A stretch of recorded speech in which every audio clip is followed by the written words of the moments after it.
করছি তার average size rescue হলো।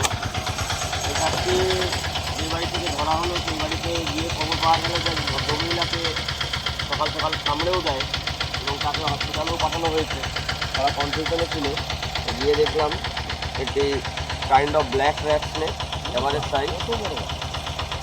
তো তাকে ভয়ে ভয়ে কাটিয়ে দিয়েছি, তার সাথে কথাও হয়েছে। সে এখন মোটামুটি সুস্থ আছে, হসপিটাল আন্ডার ট্রিটমেন্ট। সাপটিও নির্বিচার, এখান থেকে ছেড়ে দিলাম।